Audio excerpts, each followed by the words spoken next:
almost 18 months. Is this a role where you set clear, measurable targets, or is it more loose than that? Yeah, Graham set his own target. I'll be perfectly honest with you. The second half of last season, we looked at what we'd achieved after the return of Lee Miller, who was a talisman and who was a key figure, and we'd got ourselves into a position where we were at about a 63, 64 point run over the last 20 games, which was a mid-table position. Now, the season before, we went from 8th down to 17th, so we were looking then at going back up to 12th, and so we knew we could build on that. That was really why we had to act fairly early, because 20 plus 6 without a win, suddenly 26 games, and we were at a 49 point season when I analysed the whole 26, and 49 points is disaster. That is relegation. So as soon as we dipped into that relegation performance over what was then half a season, 26 games, then we all knew that we had to move something, to move it forward. Realistically, we've got to get to the playoffs. We've got two clear goals. On the one side, we have to get to the playoffs and or automatic promotion, because we want to get to the next level. If we don't have that, if we don't have that ambition, if we don't have that vision, if we don't want to get there, then we shouldn't be running the team. We shouldn't be actually doing what we're doing. We've got to get there. That's Graham's job. I'll support him, and the club will, in getting all the players he wants to do that. He's got a different set of players. He's got a different set of contacts. In some cases, they're newer contacts, younger in the game, so that might help, might not help. But we'll wait and see. He's got to work through that himself.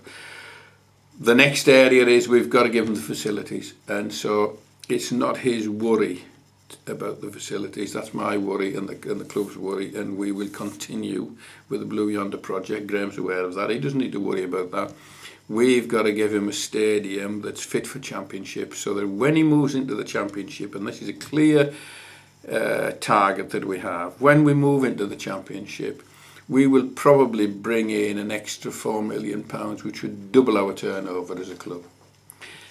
All of that £4 million, needs to go on the playing side in order to stay there. Clubs that can't put all that money into the playing side don't stay. Peterborough, Scunthorpe, Bristol City, you name them. All of the little clubs, Barnsley currently, difficulties and have done for a couple of years. If you don't put all of your excess money that you get, all the new money that you're going to get into the team, then you won't stay there. You haven't got a chance. Even with £4 million spread over 25 players, which is something like, I don't know, £3,500 a week, I hope I've got the numbers right off the top of my head, to a player, that is low-level wages. You're looking at strikers in the championship between £8,000 and £15,000 a week. And we know that because we've had to go and try and get them for League One. So I'm looking at average wages at £5,000 and £6,000 a week just to get a reasonable player. So all of that money's got to go in that. So what we've got to do on the other side is to give him the facilities that they can operate at, which means we've got to get the new stadium, and none of the money has got to come out of the playing budget. It has to come out of completely different revenue streams, and that means we've got to try and get it for nothing. Simple. Enabling is just an easy way of saying we're going to get it for nothing. Well, not quite nothing. We will get it, but we'll have to throw in what we can turn out of Brunton Park. So that's the way it'll go. So you basically sweat the assets that you've got, but not the players, and push all of your capital that you can get a hold of into the new stadium, and ensure then that the playing squad and the playing budget remains untouched. Graham's sticking to this like a duck to water. Has any of that surprised you at all? No, yes and no. Not really after his first week, and I realised when he got all so many different ideas. It's a new challenge for him. And he's got enthusiasm, and he's got fight, and he's got to get up and go. And I suspect at this stage, you've got to be honest, he hasn't had a difficult one yet. There's been some hard matches, but no difficult matches. We've got a tough one away at Shrewsbury tomorrow. Wolves would have been coming at just the right time to test our mettle. He's got some tough decisions with Becky being away on Tuesday and Lee Miller being injured. So, he's got some tougher times coming up, but he's up for the challenge, and he's not wilting at all, and he's moving in the loan market, and he's doing all sorts of things in the area that he can, because at this point in time, he can't do anything other than move in the loan market because the window's shut. Possibly the only grey area in all of this, John, at the moment is the youth academy manager role. Yep.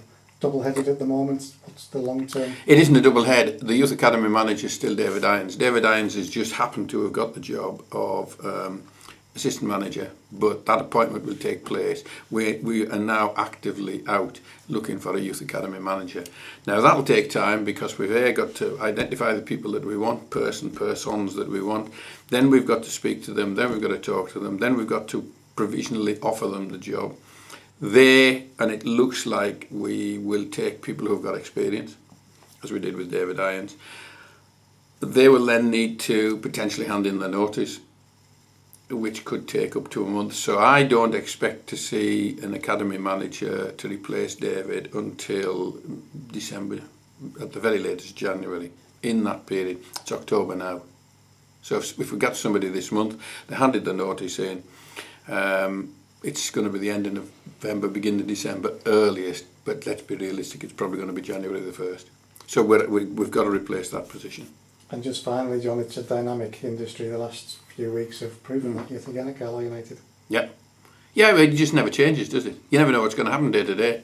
And but I think that I think throughout it all we've been relatively calm. I've never felt under any great pressure to move and too quickly. I think we've done things in a very controlled and calm way, and I think we've got the right answer. And some might say, well, the results will prove it, but it's only 3 wins in 3 games. It's in a season we've got 46 of those things to go. When we actually talked to Graham, we had 40 left to go. So of the 40, and that was 120 points. He's now got 9 of those 120 points, only 111 to go. So no, it's fine. It's changes all the time. You've just got to pick up the balls as they come and enjoy it. It's an enjoyable game. It's better when you're winning now. Brilliant. Thank you, John. Is that okay?